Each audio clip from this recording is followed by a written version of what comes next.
Subhanaka la ilma lana illa ma 'allamtana innaka antal alimul hakim. Shadaqallahul adzim. Hadirin kaum muslimin, Bapak Ibu jamaah salat subuh yang berbahagia, kembali kita bersyukur kepada Allah Subhanahu wa taala atas begitu banyak nikmat yang Allah berikan kepada kita. Termasuk nikmat kemerdekaan yang hari ini kita bangsa Indonesia merayakan, mengenang kembali hari kemerdekaan negeri kita tanggal 17 Agustus 1945 tahun yang lalu. Dan ini adalah nikmat yang Masya Allah luar biasa, selain nikmat-nikmat yang memang Allah Subhanahu wa taala berikan kepada kita sebagai bangsa. Wabil khusus nikmat iman. Karena dengan nikmat iman itu bangsa kita atau para pejuang pahlawan yang dulu sama-sama memperjuangkan negeri ini menjadi negeri yang merdeka, itu karena diberikan kekuatan iman oleh Allah Subhanahu wa taala, sehingga apa yang beliau lakukan itu tanpa harapan apapun kecuali ridhonya Allah Subhanahu wa taala. Hari ini kita sebagai generasi penerus yang tinggal mempertahankan kemerdekaan itu, dan kita jangan lupa kepada para pejuang-pejuang dulu itu untuk selalu mendoakan agar arwah-arwah para pejuang itu diterima oleh Allah Subhanahu wa taala, diampuni segala dosanya oleh Allah Subhanahu wa taala, dan ditempatkan di tempat yang mulia di sisi Allah Subhanahu wa taala. Ala hadiniya wa ala kulli niyatin sholihah. Al-Fatihah. A'udzu billahi minasyaitonir rajim. Bismillahirrahmanirrahim. Alhamdulillahirabbil alamin. Arrahmanirrahim. Maliki yaumiddin. Iyyaka na'budu wa iyyaka nasta'in. Ihdinas siratal mustaqim. Shiratal ladzina an'amta 'alaihim ghairil maghdubi 'alaihim waladdallin. Hadirin kaum muslimin, Bapak Ibu yang dimuliakan oleh Allah Subhanahu wa taala, hari ini kita kembali untuk mengisi dan memperkuat keimanan kita kepada Allah Subhanahu wa taala. Temanya adalah perencanaan hidup ya. Perencanaan hidup. Saya yakin Bapak Ibu sekalian selama ini banyak melakukan hal-hal yang memang ketika kita mau mencapai sebuah tujuan itu memang harus ada perencanaan ya.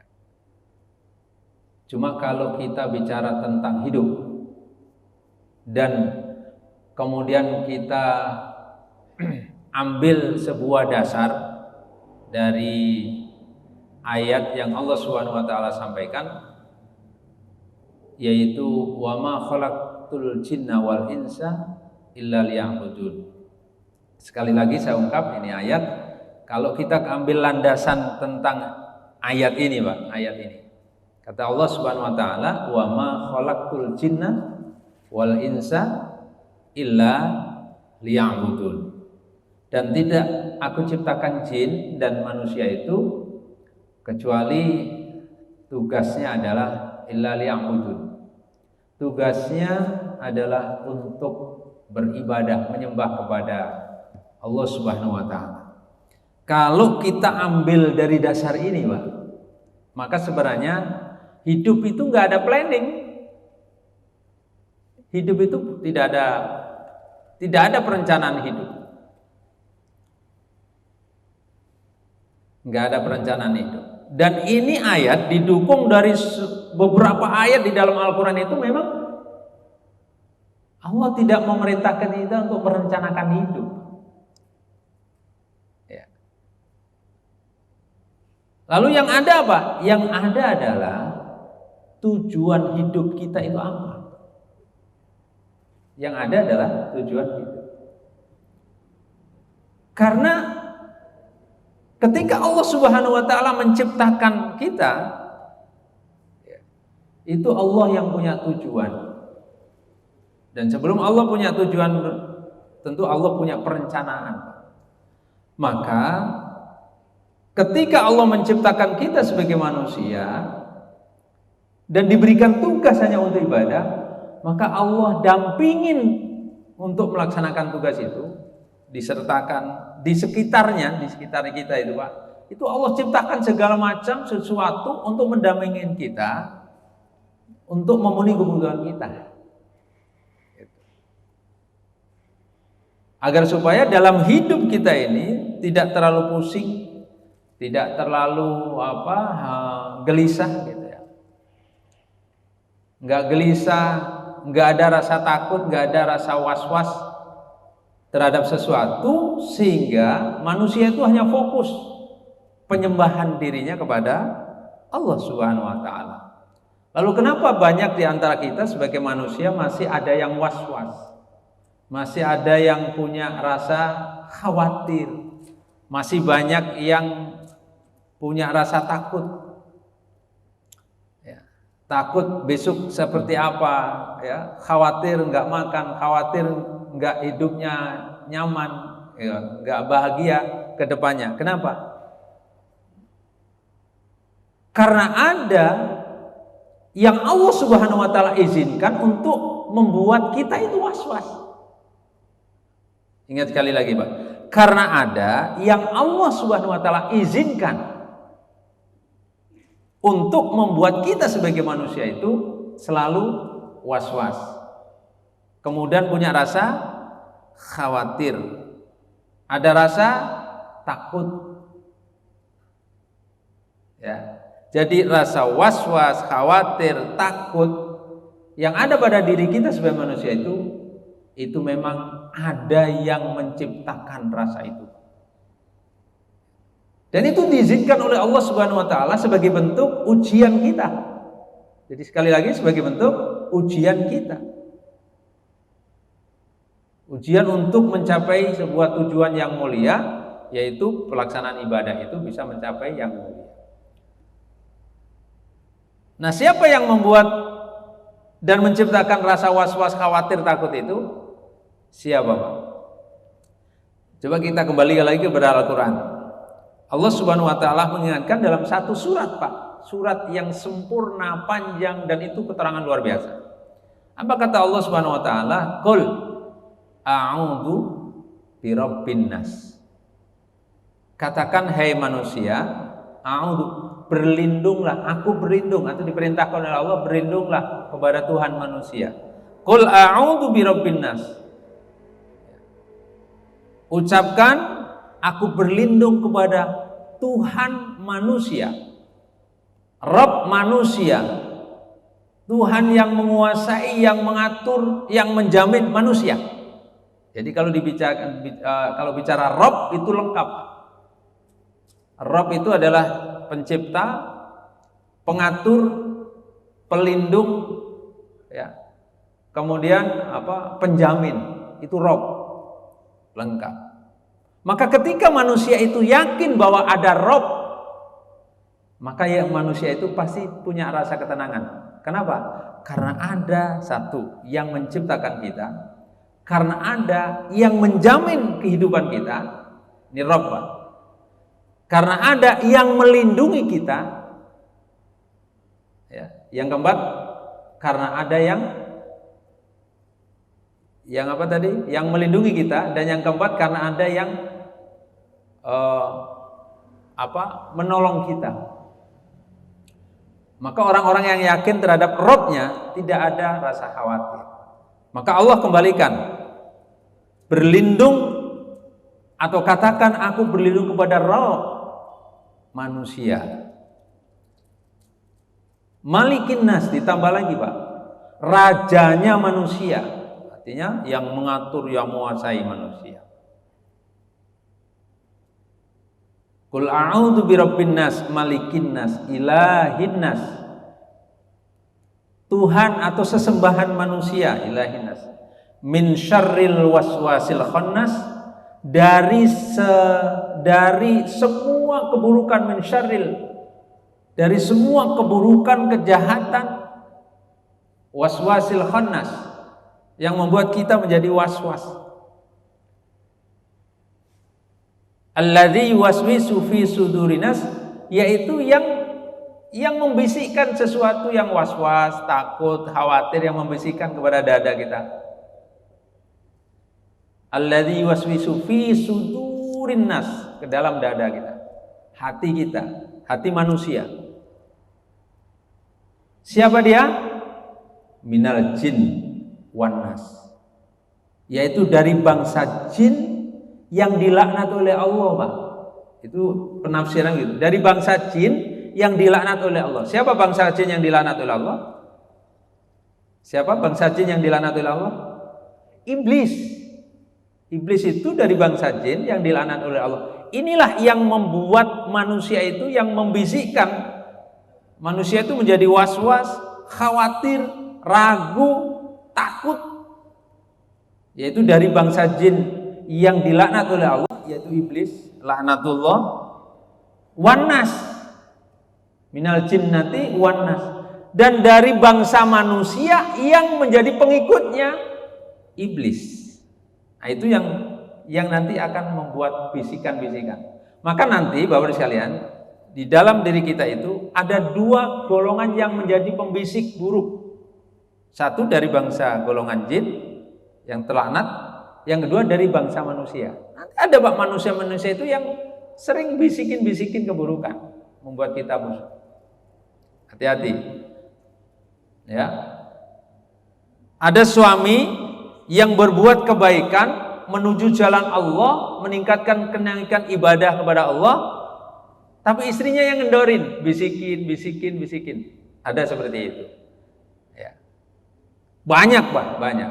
Atau ada ibu-ibu yang memang mau meningkatkan tugasnya, beribadah kepada Allah Subhanahu wa taala, tapi suami yang ngendorin, yang membuat bisikan-bisikan. Atau ada seseorang yang mau berbuat kebaikan di jalan Allah, mendapatkan ridha Allah, tapi temannya yang menjadi pembisik. Ya. Temannya yang banyak bisik. Dan ada dua golongan yang menjadi pembisik kepada keburukan, sehingga kita menjadi was-was, khawatir, ragu, takut. Ya. Khawatir, ragu, takut. Nah, kembali lagi bahwa ada ayat yang memberikan gambaran mutlak bahwa tugas kita sebenarnya adalah ibadah. Maka ketika tugas kita adalah ibadah, maka tidak ada perencanaan dalam hidup kita kecuali tujuan. Maka hidup itu nggak ada perencanaan. Ya. Sebab ketika Allah sudah menciptakan kita dengan tugas kita sebagai ibadah, Allah sudah memberikan pegangan, Pak, atau ada pedoman. Tinggal ngikutin aja di pedoman itu, jalanin itu. Ya, maka tugas kita untuk mencapai kesempurnaan ibadah tinggal menjalankan, nggak perlu planning lagi, nggak perlu perencanaan hidup. Maka hidup tidak ada perencanaan, yang ada adalah pelaksanaan tugas utama kita mulia. Dan untuk mencapai pelaksanaan itu, bagaimana supaya bisa mencapai tujuan pelaksanaan itu. Maka ketika berbicara tentang hidup, hakikat dari hidup itu adalah bagaimana bisa mencapai tujuan hidup. Nah, berbicara tentang tujuan hidup, maka tujuan hidup itu ada dua. Hadirin kaum muslimin, ini materi yang saya sampaikan ini adalah sebuah materi cuplikan dari materi seminar 1 hari atau training 1 hari yang biasa saya lakukan di beberapa tempat, yang insya Allah di akhir tahun ini, ya mungkin bulan Desember, nanti kita bicarakan tadi sama pengurus, di akhir tahun ini kalau bisa kita adakan seminar itu di sini.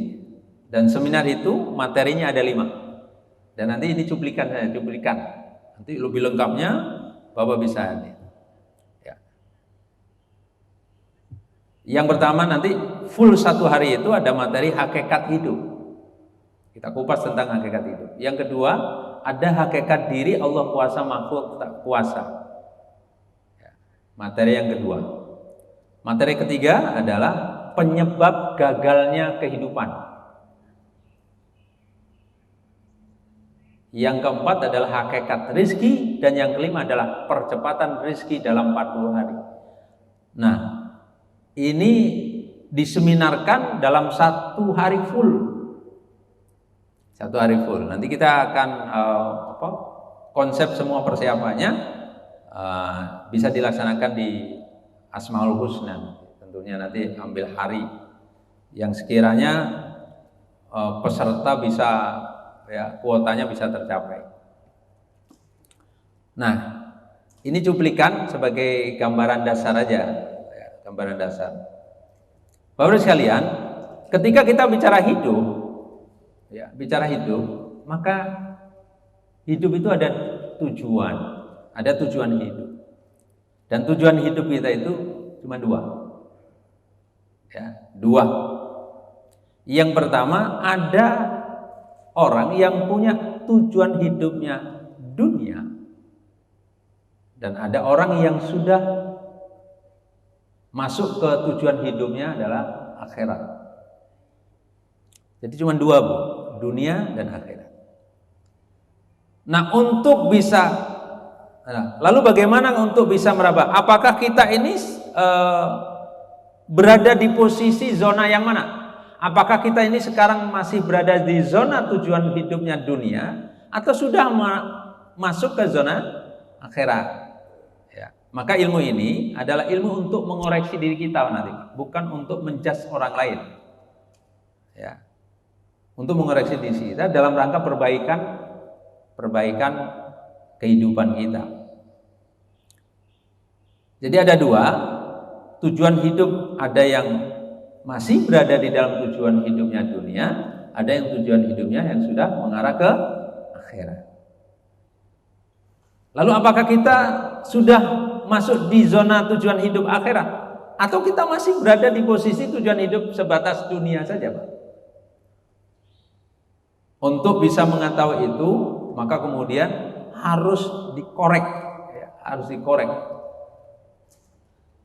Bagaimana cara mengoreknya, Bapak sekalian? Cara mengoreknya adalah apabila segala sesuatu yang melekat dengan kita, yang dekat betul dengan kita, yang tidak bisa lepas dengan kita, berarti dekat, nggak jauh, tidak bisa lepas dengan kita. Apa saja yang di sekitar kita itu yang nggak bisa lepas dengan kita? Yang pertama, tempat tinggal atau rumah. Itu adalah benda atau barang yang ada di sekitar kita yang kita nggak bisa lepas. Semua orang membutuhkan itu, tempat tinggal. Terlepas bentuknya nanti macam-macam, ya. Itu cuman kreativitas kita aja. Tapi intinya itu. Segala sesuatu yang dekat dengan kita, yang tidak bisa lepas dengan kita, yang setiap orang membutuhkannya, yang pertama adalah tempat tinggal atau rumah tadi, ya. Yang kedua, kendaraan. Semua orang itu tidak bisa lepas dengan yang namanya kendaraan. Makanya Allah Subhanahu wa taala dari sejak awal, ya, menciptakan kita manusia itu butuh yang namanya kendaraan. Cuma setiap kurun zaman kendaraannya berbeda-beda. Sampai-sampai baginda Rasulullah sallallahu alaihi wasallam ketika melakukan perjalanan rihlahnya dari mulai Masjidil Haram ke Masjidil Aqsa, dari Masjidil Aqsa ke Sidratul Muntaha dalam rangka Isra dan Mi'raj, itu Allah siapin kendaraan, Pak. Itu menggambarkan bahwa manusia itu tidak bisa lepas dengan yang namanya kendaraan. Maka wajar kalau sekarang itu manusia itu butuh kendaraan. Terlepas nanti model kendaraannya berbeda-beda. Dan itu bukan hanya di dunia saja, Pak. Sampai di akhirat kita butuh kendaraan. Kita butuh kendaraan. Maka penting menciptakan kendaraan kita di akhirat itu penting. Nggak bisa lepas dari itu semuanya. Pertama tempat tinggal rumah, yang kedua kendaraan, yang ketiga apa yang dekat di sekitar kita yang nggak bisa, yang lekat ya nggak bisa, dan semua orang butuh keluarga. Bicara keluarga ada suami, ada istri, ada anak, ada cucu dan yang lainnya. Keluarga itu adalah sesuatu yang dekat dengan kita yang nggak bisa lepas. Ya. Kemudian yang keempat adalah segala sesuatu yang yang dianggap milik kita itu adalah aset. Aset nggak bisa lepas. Itu di sekitar kita. Kita punya ruko, punya pabrik, ya, punya kontrakan sekian pintu, gitu ya, punya bus sewaan, itu aset misalnya. Punya tambak, punya sawah, punya perkebunan misalnya. Dan itu yang dijadikan aset. Nah, saya contohkan itu, Pak. Sudah jadi tempat tinggal rumah, kemudian kendaraan, keluarga, dan aset. Itu adalah sesuatu yang lekat, dekat dengan kita yang hampir semua orang butuh itu. Nah, apabila sesuatu yang dekat dengan kita, yang lekat dengan kita termasuk rumah, tempat tinggal, keluarga, kendaraan, dan aset tadi, itu kemudian kita jadikan milik kita, Pak. Kita sebut itu milik. Kita langsung akui nih, itu milik saya. Rumah itu milik, anak itu milik, kendaraan itu milik saya, gitu. Itu pabrik milik saya. Ada pengakuan milik. Kalau itu yang terjadi, maka Anda masih berada di zona dunia. Anda masih berada di zona dunia, Pak. Tujuan hidup Anda masih keduniaan. Kalau semua yang ada tadi, yang saya sebut itu masih dianggap milik. Ya. Bagaimana cara untuk meraba menjadikan, kayaknya bukan milik. Sesuatu yang dianggap itu milik kita, Pak. Cara mengetahuinya, Bapak-Bapak. Kalau sesuatu itu lepas dengan kita, hilang, itu misalnya, atau lepas, kita merasa kehilangan, itu berarti Anda merasa itu milik kita. Merasa kehilangan, ya, itu masih milik, berarti kita anggap milik. Anda masih berada di zona dunia, ya, zona dunia. Segala sesuatu dianggap milik. Nah, kalau benda-benda yang ada di sekitar kita tadi, termasuk rumah, kendaraan, keluarga, terus aset tadi, masih dianggap itu merupakan milik kita, maka akan muncul penyakit yang ada pada diri kita. Itu muncul, Pak. Dengan sendirinya itu gak bisa dihindar. Muncul penyakit apa? Muncul penyakit serakah. Itu gak bisa dihindari, Pak. Ya. Akan muncul penyakit serakah. Apa itu serakah? Penyakit serakah yang ada di dalam diri kita adalah penyakit yang menjadikan kita tidak pernah puas dengan yang ada. Selalu kurang. Gak pernah puas dengan yang ada, selalu kurang. Sudah ada satu, pengen dua. Sudah ada dua, pengen tiga. Ya. Itu adalah sifat kerakusan yang ada diri manusia, yang diakibatkan oleh merasa memiliki segala sesuatu yang ada di sekitarnya tadi. Itu akan muncul sifat rakus. Muncul sifat rakus, merasa memiliki, jadi rakus ya. Nah, orang rakus ini adalah orang yang tidak pernah puas dengan yang ada, sehingga sulit untuk menjadi orang-orang yang nerimo, orang-orang yang menerima, atau dalam bahasa Al-Quran, bahasa kitab qanaah, berat untuk jadi orang yang qanaah. Orang yang qanaah itu, Pak, yang ada, nikmat yang ada dinikmati, dan itu diterima, nggak pernah protes, nggak pernah nyari sesuatu yang nggak ada di hadapannya. Ya. Hari ini dikasih rezeki oleh Allah, pagi hari ini dikasih rezeki oleh Allah, nasi uduk pakai telur balado, ada kentang dan sambelnya gitu, dan ada Sudah Pak. Wah, nikmat itu. Nanti siang ternyata rezeki makan kita ada yang ngajak makan nasi kebuli pakai kambing bakar di sini ya. Dan itu orang yang qanaah nerima. Tetapi suatu saat ternyata enggak. Bayangannya dia mendapatkan makanan yang disukainya, tahu-tahu pas pada saatnya makan cuman ada nasi dan tempe goreng satu plus sambal terasi.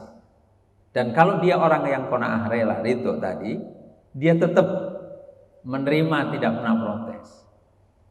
Tapi kalau orang yang nggak punya sifat qanaah, yang serakah, sifatnya masih serakah, itu pasti protes. Makan kok cuma tempe doang satu begini, nah, itu protes. Ada tuh. Dan penyakit yang serakah tadi, yang nggak bisa menjadi orang qanaah, ini belajar nanti kalau belajar akhlak itu memang ada kunci penyakit. Kenapa nggak bisa terima? Kenapa nggak bisa qanaah? Yaitu permasalahan yang pertama. Apa?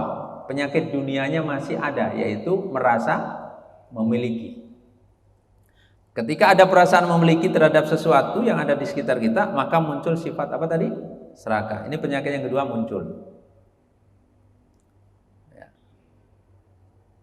Nah, penyakit yang ketiga akan muncul. Ketika sifat serakah ini dibiarkan Pak, ya, maka akan muncul sifat kesombongan, merasa diri paling.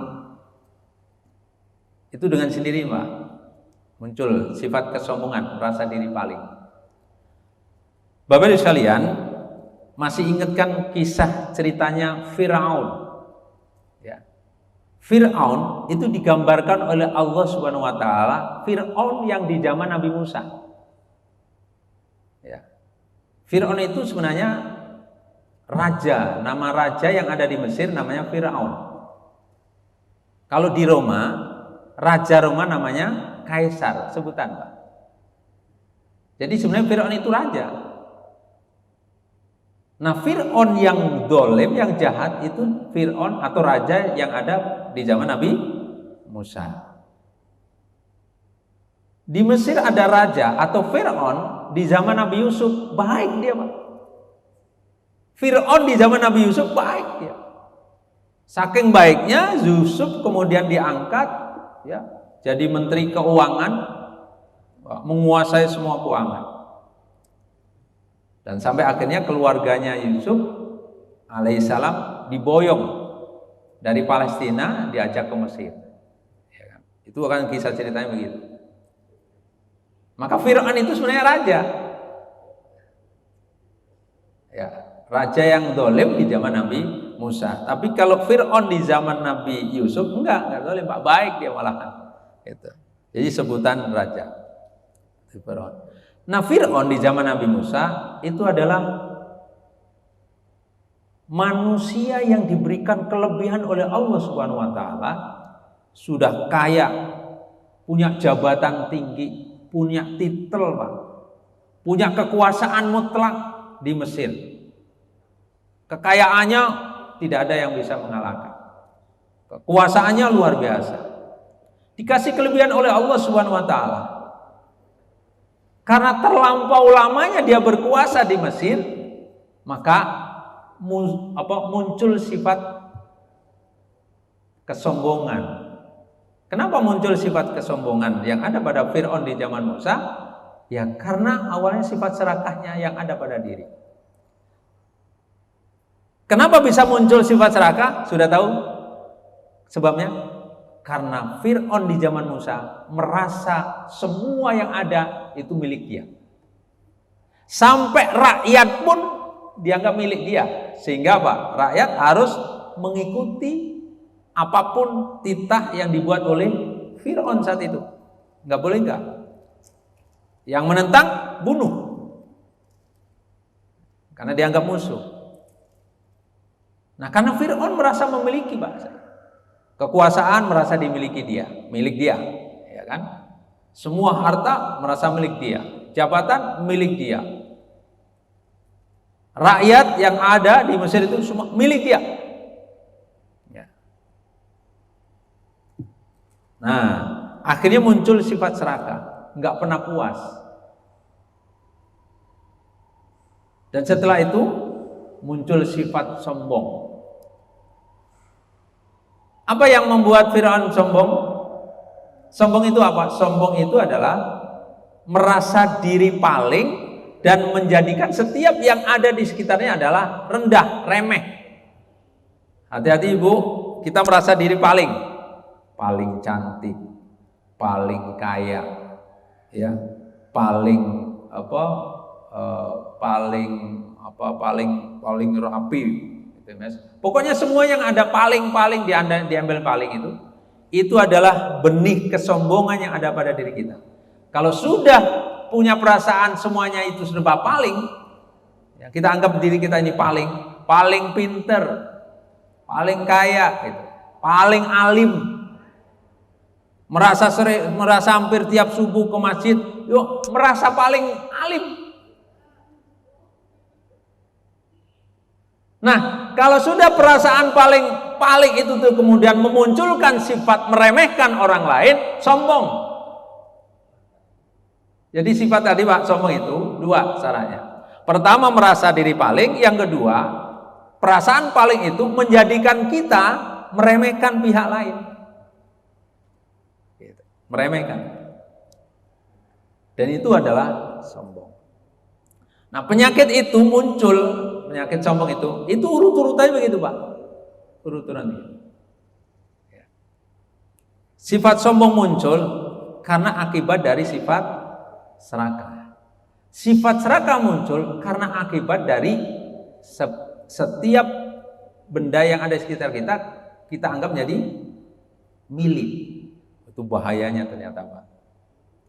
Dan itu masih berada di zona dunia. Tujuan hidup kita masih dunia Pak, sebatas dunia saja.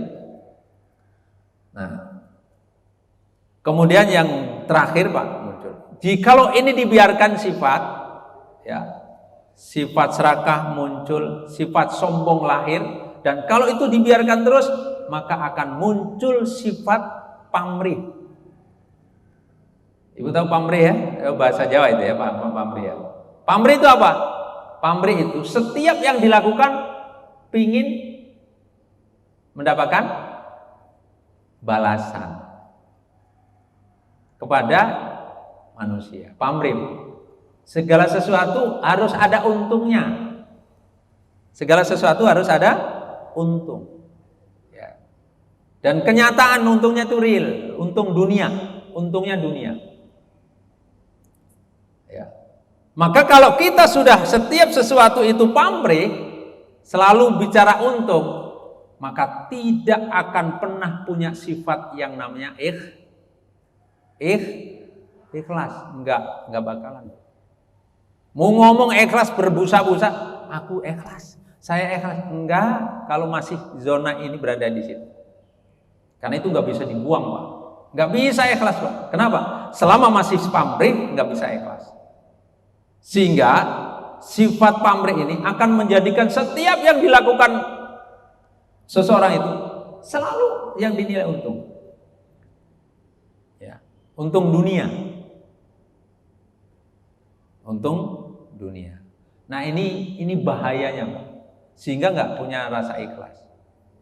Nah kalau orang sudah melakukan sesuatu nggak punya landasan ikhlas, maka hidupnya sebenarnya dalam kegelisahan yang mutlak.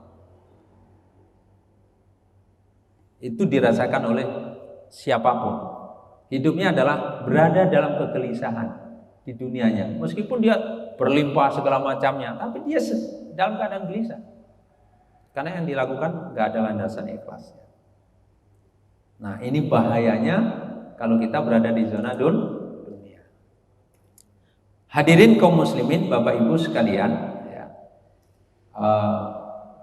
kepemilikan yang berada di zona dunia adalah merupakan ciri orang-orang yang dalam tujuan hidupnya masih dunia. Dan ketika itu masih ada, maka akan memunculkan penyakit-penyakit yang sangat berbahaya dalam diri kita sebagai manusia. Pertama, ya, merasa memiliki, akibatnya kemudian punya sifat rasa rakus, ya. Kemudian yang kedua muncul sifat sombong. Bahkan saking sombongnya Fir'aun mengaku dirinya sebagai Tuhan. Itu puncak kesombongan. Jadi puncak kesombongan itu sudah mengaku dirinya sebagai Tuhan, sebagai penguasa. Ya, sok kuasa jadinya gitu. Nanti ada orang-orang Pak yang punya sifat Fir'aun. Sifat Fir'aun itu pertama serakah, yang kedua sombongnya luar biasa, kemudian sok kuasa. Sok kuasa itu sifat Fir'aun. Yang terakhir adalah pamer. Itu digambarkan. Jadi zona dunia digambarkan oleh Allah, semua ada pada diri Fir'aun di zaman Nabi Musa alaihissalam. Hadirin kaum muslimin, ada satu kisah yang menarik di zaman Rasulullah Sallallahu Alaihi Wasallam. Di waktu pagi, di saat sholat subuh, nah, seperti ini ya, di saat sholat subuh, Rasulullah Sallallahu Alaihi Wasallam itu Pak setiap habis sholat itu kadang-kadang melakukan sidak atau mungkin melihat kondisi jamaah sahabatnya.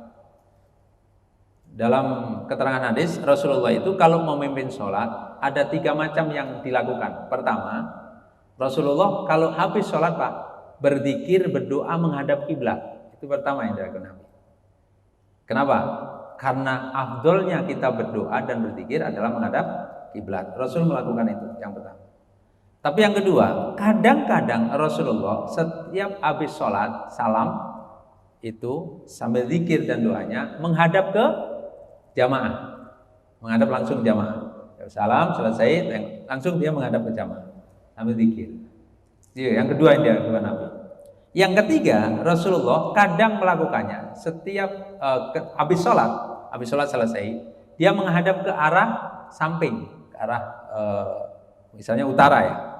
Jadi hanya muka sebelah saja yang kanan yang kelihatan. Dan itu ada asbabul wurudnya, ada asbabul wurud. Ya. Di zaman Rasulullah, sahabat itu ketika sudah memandang wajah Rasul, itu kalau bisa nggak mau lepas Pak. Mandang wajah Rasul itu, Masya Allah, luar biasa. Itu merupakan kemuliaan, kenikmatan yang tidak bisa dibandingkan dengan nikmat yang sudah ada di dunia di zaman sahabat.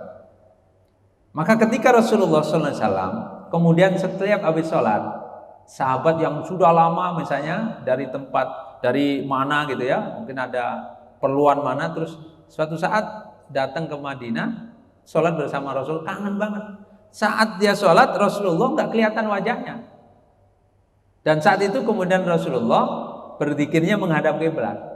Maka selesai itu ada sahabat mengusul, ya Rasulullah, jika engkau tidak menghadap ke kami, minimal sebelah pipimu aja kelihatan, itu sudah nikmat yang luar biasa. Maka kemudian Rasulullah menghadap ke samping. Maka itu asbabul wurudnya hadisnya. Maka ada 3, kadang menghadap kiblat, doanya Nabi setelah sholat, zikir, kadang menghadap ke jamaah, kadang menghadap ke samping. Dan itu kalau menguasai itu, maka nggak ada yang membid'ahkan.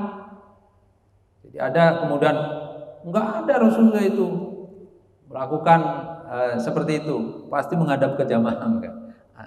Ada yang menghadap jamaah. Nah di pagi itu Pak, Rasulullah pengen tahu kondisi sahabatnya. Lihat. Ternyata ada satu sahabat yang pada saat selesai sholat itu langsung nggak ada. Padahal pada saat datang itu ada dicek, misalnya ada 20 orang, wajahnya kelihatan. Oh ya, Masya Allah. Sudah selesai sholat, udah kabur, udah nggak ada. Dan diciriin oleh Nabi. Selesai sholat, nggak ada. Ciri Nabi. Besoknya dilihat lagi, ternyata begitu pula. Nah, penasaran Rasulullah itu, Masya Allah, perhatian terhadap kaum muslimin saat itu adalah sahabat, Masya Allah luar biasa. Nggak ada itu langsung ditanyakan. Maka penasaran Rasulullah, besoknya Pak, ini sahabat ditanya, ya fulan, kenapa sih kamu ini nggak seperti sahabat yang lain? tenang ibadahnya, sholatnya tenang, nggak buru-buru.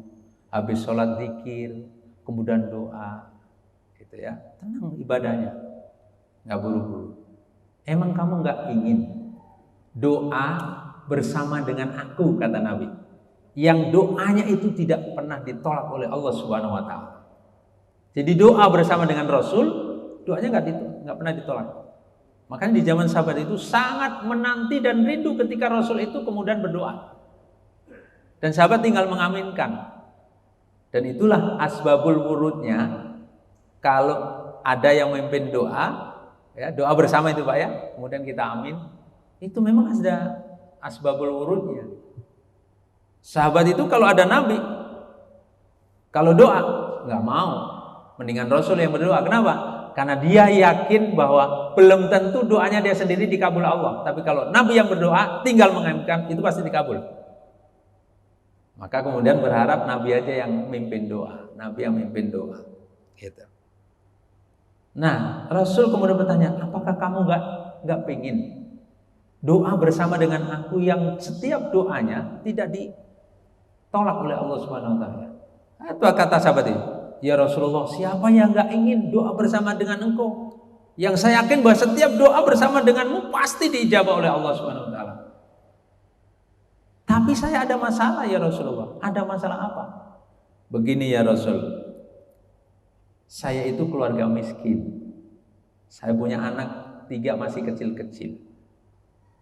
Dan di rumah itu tidak selalu tersedia makanan. Nggak selalu tersedia makanan. Kan beda dengan kita Pak. Kita lihat pulang nanti Bu, coba lihat di kulkas, buka aja. Itu masih tersedia makan untuk 1 bulan ada. Lihat tempat beras, itu masih tersedia makan untuk jatah 1 bulan lebih bahkan. Ini sahabat yang namanya miskin Pak, nggak ada jatah makanan setelah makan itu. Saya punya anak 3 masih kecil-kecil, dan saya tinggal di lingkungan yang bersebelahan dengan orang Yahudi. Jadi ini rumah saya, ini sebelahnya orang Yahudi, dan kebetulan di depan rumahnya orang Yahudi ini tumbuh pohon korma Pak 1. Pohon korma 1. Dan posisi pohon kormanya itu persis berbatasan dengan tanah saya. Pagar gitu Pak. Ya. Misalnya ini batas rumah, ini tumbuhnya di sini nih. Dan ketika korma itu berbuah dan buahnya matang, itu jatuhnya ke pekarangan saya. Dan tahu sendiri ya Rasulullah, anak saya kalau bangun dari tidur pagi hari itu dalam keadaan lapar karena nggak ada makanan, keluar dari rumah melihat korma pada berjatuhan di bawah di pekarangan kita sendiri, anak saya pasti mengambil dan dimakan. Dan pernah saya saksikan ketika anak saya mengambil korma jatuhan, itu orang Yahudi marahnya minta ampun, tidak rela, tidak ridho kalau korma saya yang jatuh di pekarangan itu kemudian dimakan oleh anak saya. Oleh karena itu ya Rasulullah, untuk menjaga semua itu, maka saya setiap habis sholat berjamaah bergegas saya pulang lebih dulu. Untuk apa? Supaya tidak kedahuluan bangunnya anak saya. Ya, saya pulang kemudian saya ambilin korma-korma yang jatuh tadi, terus kemudian saya taruh di pekarangan orang Yahudi supaya anak saya nggak kesempatan mengambil korma yang jatuh tadi. Ya, itu korma jatuhan Pak. Dia nggak mau. Pernah suatu saat saya menyaksikan anak saya keburu mengambil, di mulutnya Mas 1 pohon korma dimakan. Karena saya tahu itu barang haram, nggak diridhoi oleh pemiliknya, saya keluarkan dari mulutnya, saya buang. Karena saya tidak mau anak saya kemasukan barang yang haram, dijaga betul. Dari kisah itulah kemudian saking menjaga barang yang haram masuk kepada keluarganya, saya melakukan ini semua ya Rasulullah. Mohon maaf, saya nggak bisa bersama dengan para sahabat dan engkau, setiap habis sholat saya harus pulang. Oh begitu ceritanya. Ya sudah, kalau begitu antarkan saya ke rumahnya orang Yahudi. Nah, akhirnya Rasulullah bersama dengan sahabat ini keluar dari masjid ke rumah orang Yahudi. Abu Bakar sahabat utama Pak, dengar Rasulullah mau sidak. Abu Bakar nggak mau tinggal. Ya Rasulullah, bolehkah saya ikut menyertaimu? Boleh ya Abu Bakar. Akhirnya jalan bertiga. Jalan bertiga. Sampai di depan rumah orang Yahudi, ketok pintu, kemudian orang Yahudi keluar. Tahu yang datang adalah Muhammad Rasulullah SAW. Muhammad, tumben loh. Ngapain Mat? Datang kemari, kata orang Yahudi itu. Begini Yahudi, saya pengen meminta sesuatu kepadamu. Ada apa? Minta tolong. Itu kan kamu punya pohon korma di depan itu. Kebetulan berbatasan dengan tanah sahabat saya ini, si Fulan. Iya, kenapa? Kalau korma yang sudah jatuh mah nggak usah diributin, biarlah dia mengambil buat anak-anaknya dia. Apa kata orang Yahudi? Tahu begitu Pak? Nggak bakalan ya Muhammad. Saya izinkan, saya relakan. Nggak bakalan. Satu biji korma pun saya nggak rela kalau dimakan dia. Pokoknya nggak. Kalau itu yang diminta. Ya sudah, kalau memang nggak boleh. Bagaimana kalau pohon korma ini saya beli? Nah, itu cara Rasulullah. Diminta rela, nggak dapat. Bagaimana kalau korma ini saya beli? Terserah kamu hargain berapa, saya beli, kata Rasulullah. Nah, nanti kormanya biar buat dia, buat tetanggamu. Nggak bisa. Mau kamu beli berapapun, saya nggak relakan. Kenapa nggak rela, Pak? Karena mau diberikan kepada tetangga sebelahnya. Lihat Bapak-Bapak sekalian, saking sakit hatinya nggak suka terhadap tetangga sebelah sampai seperti itu. Jadi ada kita bertetangga dengan itu. Kalau ada seperti itu, Pak, ya, maka kelicikan Yahudi seperti itu. Nah, karena nggak bisa dibeli, karena nggak mau dibeli, akhirnya Rasulullah menawarkan lebih. Baik, kalau memang nggak bisa, nggak boleh beli. Bagaimana kalau satu pohon korma itu ya, diganti nanti di surga dengan satu pohon emas? Kata orangnya tadi, Muhammad, yang real aja apa? Nggak usah bayangin ntar. Kita itu di dunia, yang ada di dunia, kita harus bicarakan untung dunia. Nih Pak, otak masih dunia kan? Otak masih dunia, pikirannya dunia, untung. Real aja. Yang nyatanya saja. Jadi kalau sekarang ya, ada orang-orang, apalagi dia mengaku dia Muslim, kok masih seperti ini, berarti dia memang otaknya otak Yahudi. Yahudi Pak. Karena Islam nggak begitu. Nah, tetap Yahudi nggak mau Pak, diganti dengan satu pohon emas, nggak mau. Abu Bakar yang mendampingin Rasulullah dengar Pak, dengar Bu. Akhirnya mendekati Rasulullah sambil sopan. Abu Bakar itu, ya Rasulullah, apakah itu berlaku buat semua orang termasuk saya, atau hanya buat orang Yahudi? Kata Rasulullah, itu berlaku buat siapapun ya Abu Bakar, termasuk kamu. Kalau begitu ya Rasulullah, sampaikan kepada orang Yahudi. Ini Pak, adab Bu. Adab ya, adab. Meskipun Abu Bakar di situ bisa bicara langsung dengan orang Yahudi, tapi Abu Bakar tidak mau mematahkan akad. Hati-hati Bapak sekalian. Kalau ada dua orang yang sedang transaksi, baik jual maupun beli, atau sedang transaksi, itu nggak boleh motong. Rasul dengan Yahudi sedang transaksi Pak, belum selesai. Abu Bakar meskipun dia mampu untuk membuat transaksi itu menjadi clear, Abu Bakar nggak mau Pak, tapi tetap sampaikan. Kata Abu Bakar, ya Rasulullah, sampaikan kepada orang Yahudi, mau nggak satu pohon korma diganti dengan satu kebun milik Abu Bakar, satu kebun milik Abu Bakar. Akhirnya Rasulullah sampaikan, kalau baik orang Yahudi, kalau kamu nggak mau seperti itu, mau nggak kamu satu pohon korma ini ditukar guling dengan satu kebun kormanya Abu Bakar? Orang Yahudi tahu Pak, Abu Bakar itu terkenal di Madinah, kaya, punya kebun luas, yang di dalam kebunnya tanaman pohon berapa. Apa kata orang Yahudi setelah ditawarin satu kebun milik Abu Bakar? Nah, kalau ini mah saya setuju Muhammad kalau diganti begitu. Ini benar nih, keuntungannya luar biasa. Itu bicara keuntungan Pak. Otak masih dunia. Otak masih dunia. Kalau ini saya mau ya Muhammad diganti satu kebunnya Abu Bakar. Ya. Nah, Abu Bakar merelakan satu kebun kurma Pak untuk meraih apa? Meraih diganti pohon apa? Emas di surga. Dan itu berlaku buat Abu Bakar juga. Nah, setelah dia setuju Yahudi, baik, kalau begitu deal. Berarti ini kurma milikku, kata Rasulullah. Dan kamu punya kebun kurma yang ada di sebelah sana itu milik Abu Bakar, sekarang menjadi milikmu. Deal.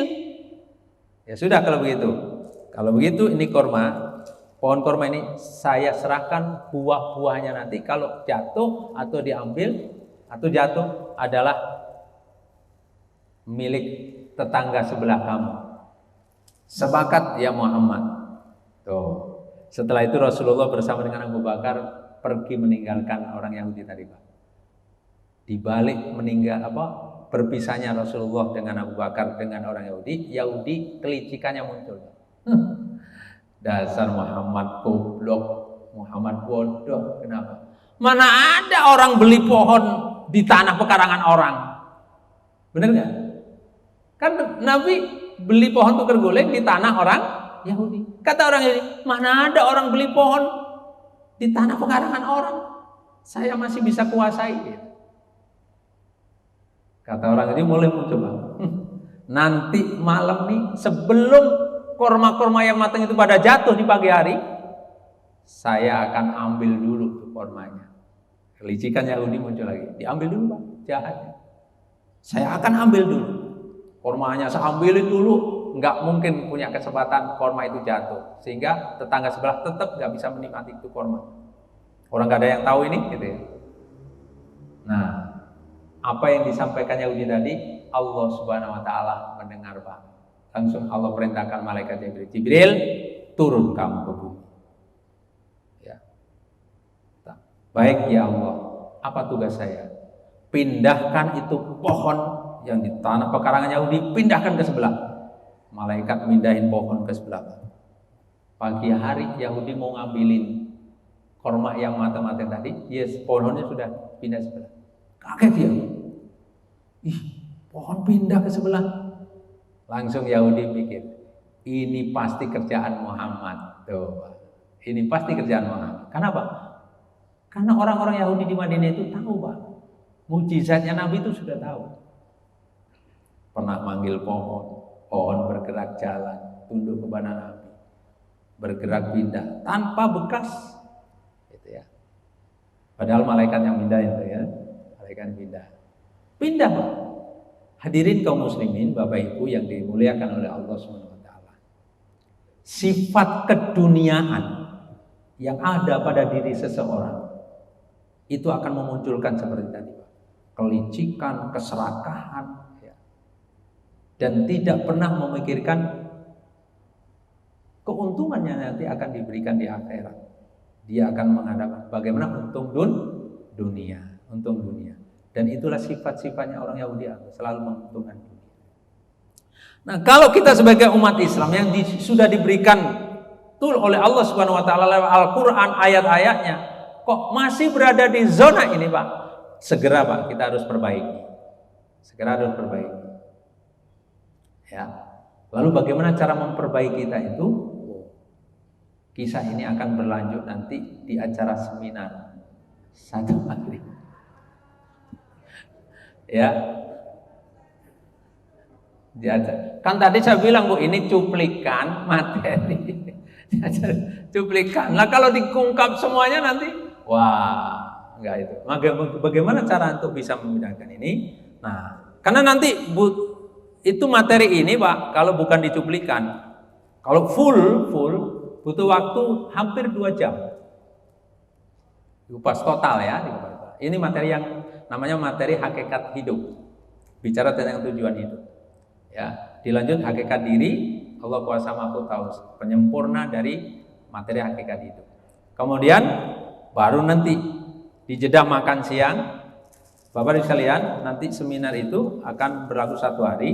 Jadi ada coffee break, ada materi, makan siang, kemudian ada sertifikat. Dan yang paling utama, Bapak Ibu sekalian akan mendapatkan amalan bagaimana bisa mencapai percepatan rezeki dalam 40 hari. Sampai di sini baru sekalian.